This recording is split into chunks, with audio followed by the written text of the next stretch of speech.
So, just before our lunch break, we have Stormy Mayo here is going to talk about his work with right whales when he's not messing around with dahlia plants. And Stormy, it was a long trip to get here from Cape Cod, which got a lot more snow than we got here on Long Island. But thank you for making a trip down. So this is your, this is your go. Yep. That's your pointer, and that's to go backwards. And this, Gotcha. this gives you the time. Right. It'll start as soon as you start. I'm glad he pointed out the time because a few of you may know I'm dangerous when I get a chance to talk about right whales. And thanks indeed to Mike and to Taylor for ringing me into this. I've not been to the previous conferences, and I am fully impressed. What a great conference this is. So great that I think if I had seen it earlier in my experiences, I probably would have gone with salamanders instead of right whales. Fascinating stuff, although I think the genetics are way over my head. Yes, I'd like to talk about right whales, and it's a Cape Cod story, but it is a story about the entire length of the eastern seaboard up into Canada. So this is very much a story about an animal that is in your backyard, as it is quite literally in the backyard of my own house. The story of right whales is a special one, and I think most of you have probably been touched by it here and there along the way. I'd like to go over a few things, particularly information on where we stand right now and why it is that the right whale receives such publicity, such attention. It is an IUCN listed animal, red listed, and we'll talk a little bit about that. And I'll have a chance, I think, to say something about the research that we're doing on the outer margins of our study. It's a study that has been going on for 40 consecutive years, and it's beginning to turn interesting information into our whole field. In particular, there'll be slides mostly from the North Atlantic Right Whale Consortium, of which our laboratory is a founding member, that'll give you some ideas of where we stand. And a quick look at the right whale if you've not seen the animal. There'll be a lot of aerial images from our study. We do a great deal of work with aerial photography, and this gives you just a quick guide to the animal because there will be a few images along the way. It's a very odd-looking creature, and now is so tightly protected that most of you may not get a look unless it's off a beach. And indeed, Long Island has had lots of sightings off the beach. Big animals indeed, beautiful symmetrical tails that are often now damaged because of ship strike. The tails of right whales, the flukes, are sometimes up to 18 to 20 feet across in the biggest right whales. These are plankton feeders, not bunker feeders. They feed on small plankton organisms that we'll see a lot more of along the way, and they do so with a wide net that you'll see on the left. That's a big female that I towed ashore and was being dissected. You're looking at the roof of the mouth and the two walls of baleen that are used to filter the plankton. Just for orientation, the right whales are now identified as 3 different species. There's some argument depending on how you identify species, but they are certainly isolated up until the recent changes in the Arctic when they could make it across to the Atlantic from the Pacific. So there's a Pacific group of right whales, a species, Eubalaena japonica, and you'll see actually this map splits it in half, but there's an eastern and a western population. It's primarily the western population that looks like it's for the dominant one in the Sea of Okhotsk, and little is known about it.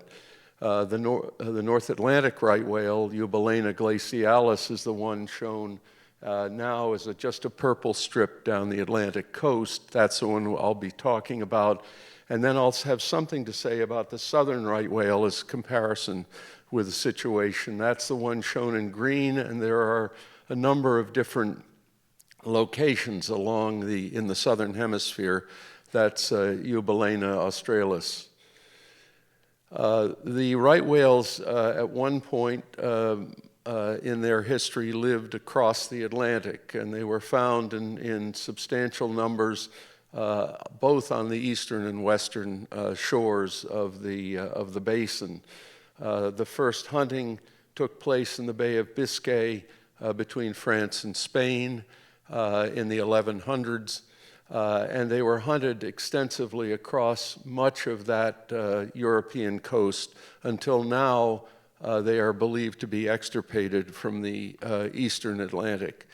The remaining population is principally located in the Gulf of Maine and is found as occasionally, well, hopefully more than occasionally, as calving individuals that go to the coast of Florida and Georgia.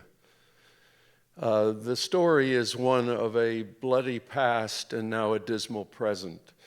Heavy hunting took place. I'm told that this is an image from a beach in Provincetown where our laboratory is located, and my family's been there for many, many centuries. And I'm told that one of my family is somewhere in that image on the left, but they only believed in beards in those days, so I'm not sure what that is. On the right is a look at the trajectory of the population and what I call the dismal present, and that's what we'll spend most of our time on. The arithmetic of extinctions, of course, pretty simple. It is the numbers of calves born minus the number of mortalities, and I've shown principally mortalities from human causes.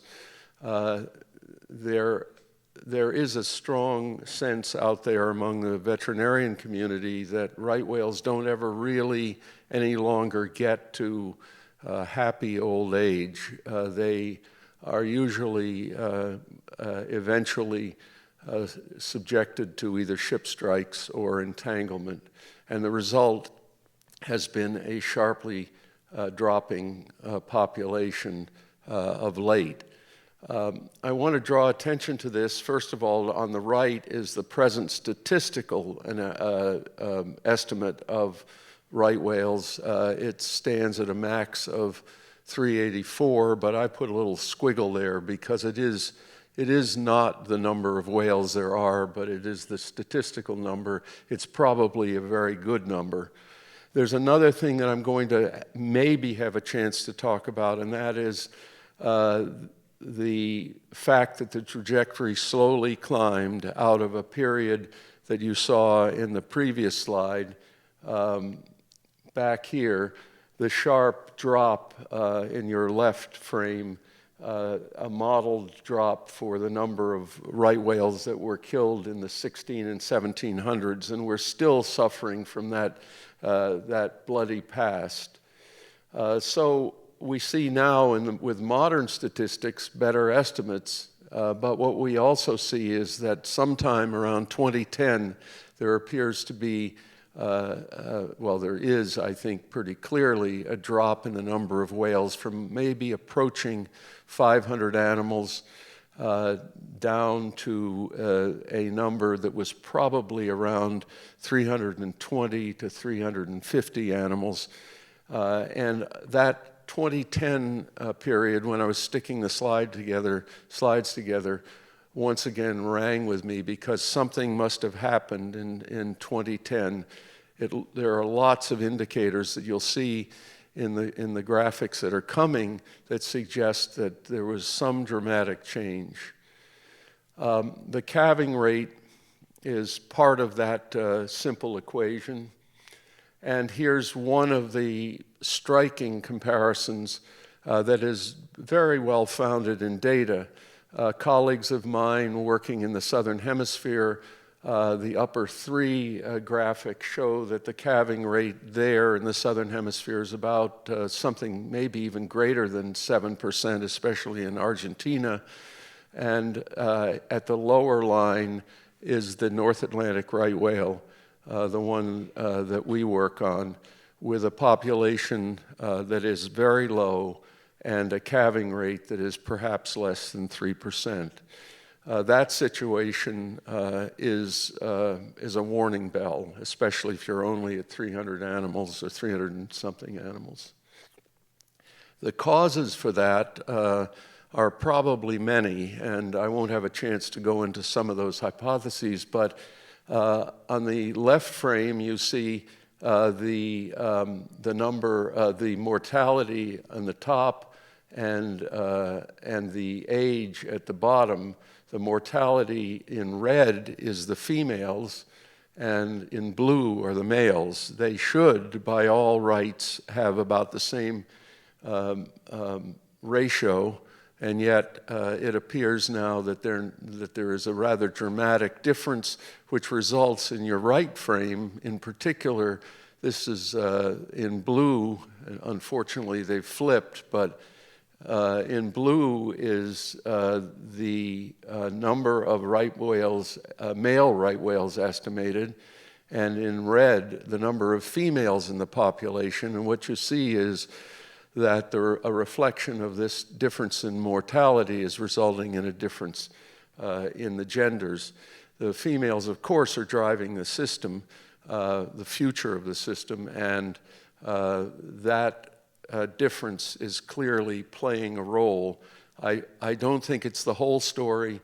I think there are a bunch of other things that fit in, but that difference is likely part of it. It's now believed that there may only be 70 proven females, that is, ones that have actually, there we are. The proven females at 70 is only a portion of the total females. So there are a whole bunch of females that are not reproducing. And you add up all of that and you end up with a calving issue. The work that we do is principally with matching. We have the highest concentration of right whales each year in our little embayment of any of the habitats across the remaining range of the population.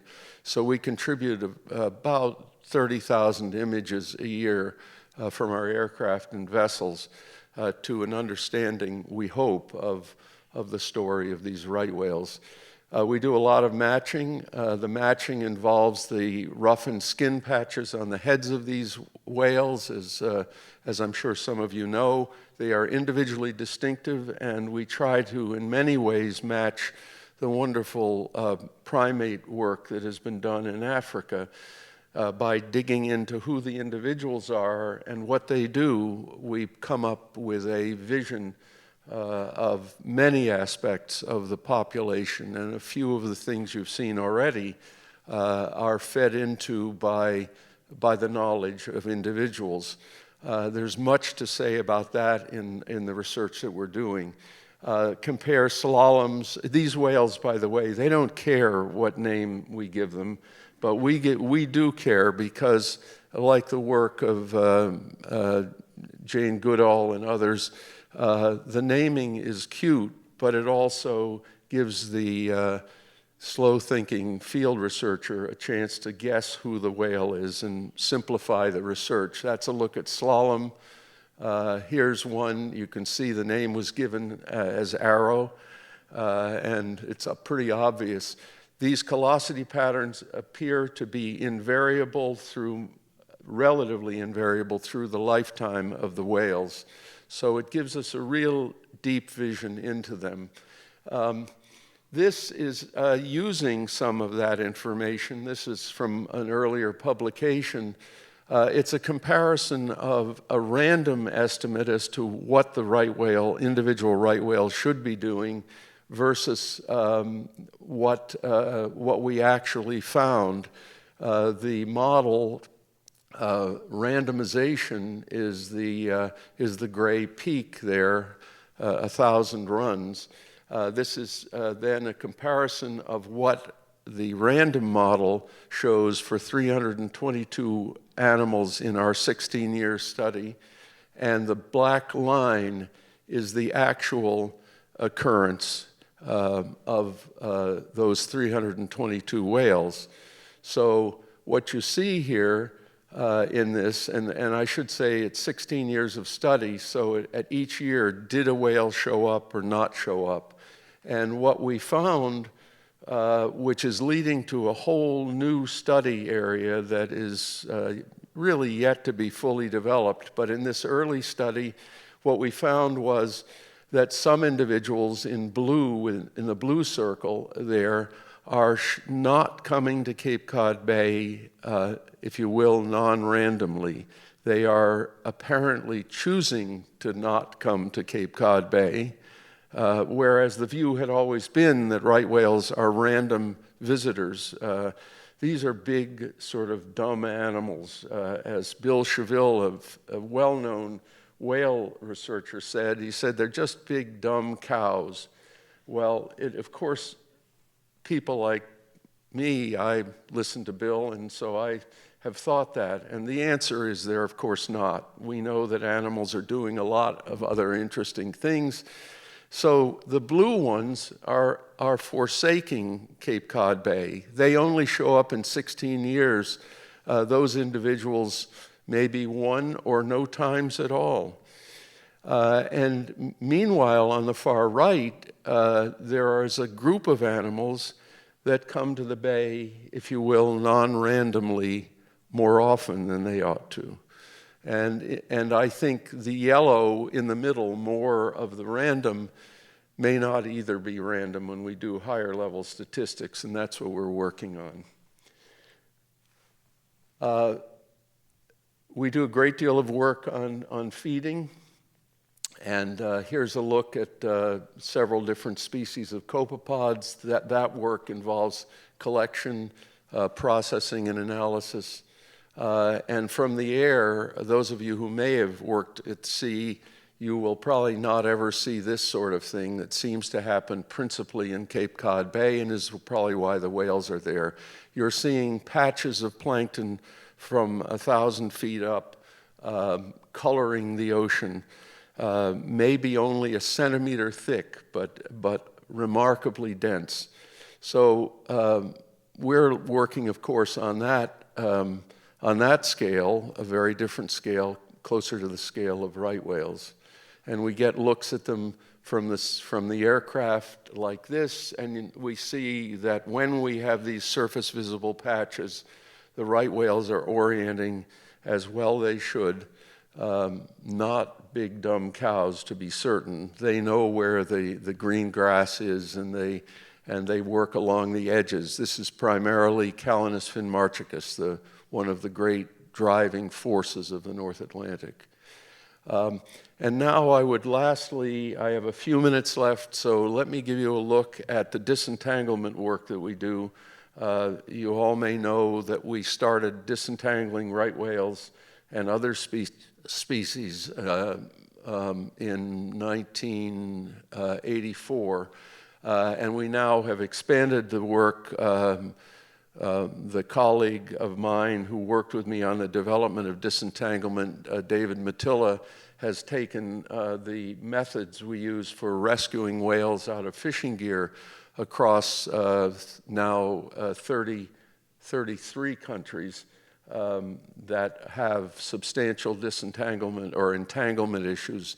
And if you'll see in a moment some imagery from my helmet cam, I'm in this picture in the white helmet. Same with these. This is disentanglement of kingfisher and 2212. There are stories for each of these images, but I don't have the time to give them to you. We can talk about that afterwards if some of you would like. This is again an effort to disentangle disentangle kingfisher. And this is, I hope, going to work. Yes. This is a look from my helmet cam to give you an idea of, we try not to do this anymore because it's pretty dangerous, but kingfisher's about 40 feet long and was unquestionably going to die in this entanglement. Bad flipper entanglement. And you'll see we're now trying to get the animal cleared, and we succeeded in doing it with kingfisher. Kingfisher returns with a loop of rope around its flipper, but is now relatively healthy. That's dramatic sort of work, and I would like to just put in a word for the disentanglement effort. We often say the solution to the problem of entanglement, which is pushing these animals to the brink, is not disentanglement. That's something we do, and we do it with some success, and here's one of those successes. But ultimately, to stop it, we've got to stop the entanglement, and that's something we've worked on.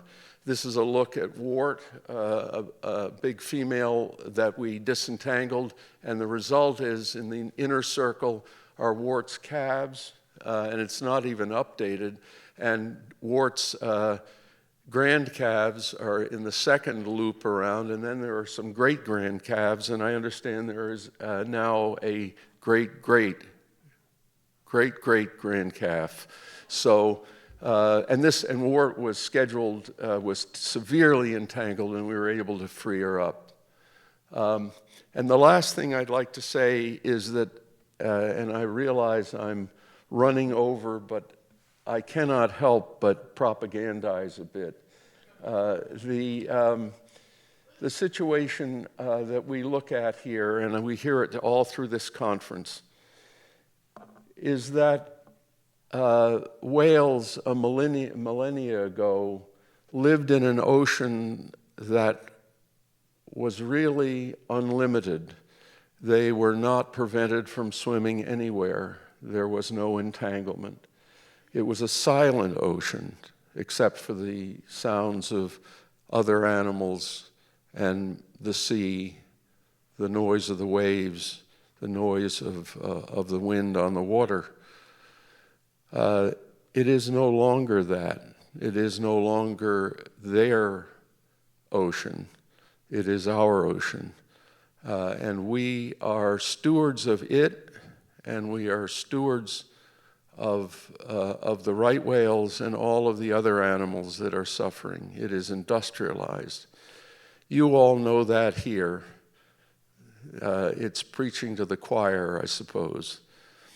But it is not something that the world understands.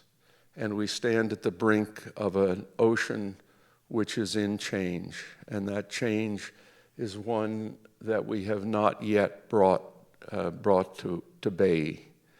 So remember, we are stewards of it, and research is necessary, but your stewardship of oceans that you may not even have gone out on is really important.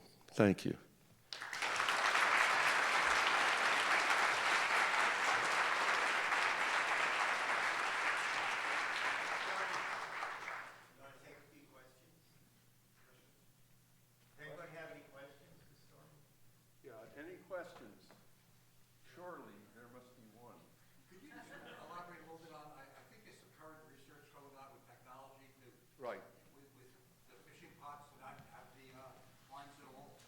Yeah, right. That question is whether technology might be used to reduce the entanglement problem. And that has been very successful, but trying to figure out how to tie together that technology with present fishing methods, and there are a number of real problems there, has been difficult. It will likely have a substantial impact.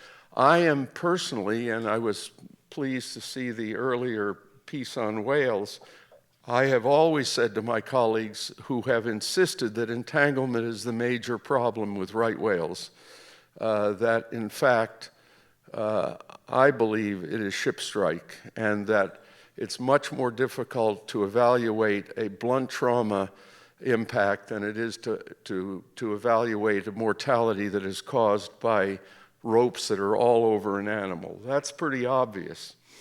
But ship strike may be even a bigger issue, and that one is not being handled the way it should be. So I think there's hope.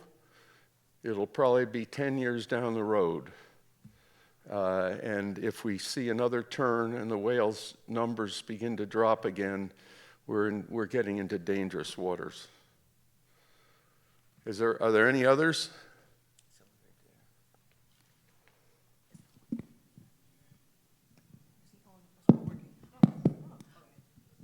Hi, I was reminded after the talk about Menhaden about a book I read years ago called War of the Whales, where the Navy, a naval officer, was cited and matched up incidents of sonar testing with beachings around the globe. Right. Did anything ever come of that? I believe, actually, a good friend of mine is Chris Clark, who has done a lot of the research on that.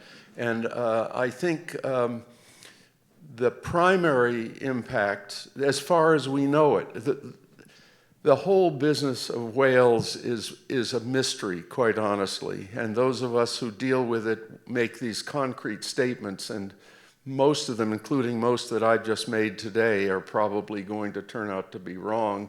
So I will just say that right now it appears that that the kind of sonar that was being used, my friend Ken Balcom worked a lot on those, and those were primarily odontocetes, toothed cetaceans. The baleen whales and the toothed cetaceans have very different acoustic behavior, and we know a lot about the odontocetes, dolphins, porpoises, and the like, but we don't really know much about what these big baleen whales are using. I have a great concern about the noisy sea. I threw it up here, and I have a great concern that these animals may be very finely tuned to the system acoustically. You can't prove it well, but it seems very likely. And so we should not treat any of the intrusions that we see in the ocean, including industry, in a cavalier way. We need to understand more of it. And I guess that's a very long way of saying, I don't know. Anything else? Is this okay? Yeah, because lunch is next. Yeah. Hi, great presentation. Our present federal government keeps on telling the general public that offshore wind development is Right. killing the whales. Yeah. Do you have any kind of definitive answer to that? Well, the word definitive is an issue, but as you know, I've already made that pretty clear. But it is, like all of these things, a very complex story, and it's really difficult. You and I should talk afterwards about that, but it is clear from all that we know, and I'm talking mostly about my colleagues who work up and down the East Coast, that the strandings that have been seen even along this coast and have received a pointed finger from industry, that those are not, there's no connection that has been shown between the offshore wind production and these strandings. There just is not any evidence. This is not a time in our world when evidence carries a lot of weight. Have you noticed? So a group of us got together. They were trying to tie the right whales to the fight against offshore wind. And a group of us got together who work on right whales and made it very clear that there is no evidence that was being thrown at us that was in fact an issue. But let me say, one ought to be extraordinarily cautious about the placement of industry in the oceans. I personally have always, on a very personal basis, not the science, have been against the industrialization of the ocean, just as a personal belief. And yet I have always supported the offshore wind business if it is put in with the precautions that are necessary, which it has not always been. We need to understand what any industrial effort is doing to the oceans that we have, for the sake of the bunker as well as for the sake of the whales. They're all captured by it. So I guess the bottom line is we need to know an awful lot more on all of these subjects in order to come up with better management. If we could do the same thing with the whales that we do with vernal ponds, we'd be in a lot better shape, and I'm sure those who work on those ponds would say we still don't know the story there. So this is very much an issue of science, and the reason I'm on the soapbox right now is because a misunderstanding of what science is and how one gets to the truth of an individual subject is being mistreated widely across all of the fields that we deal with. And we really must get back to understanding that if we don't track things at the proper level, we're all, as a species, going to be in a hell of a jam. And so that question brings up many others, and I'd be happy to talk with you afterwards. Thank you.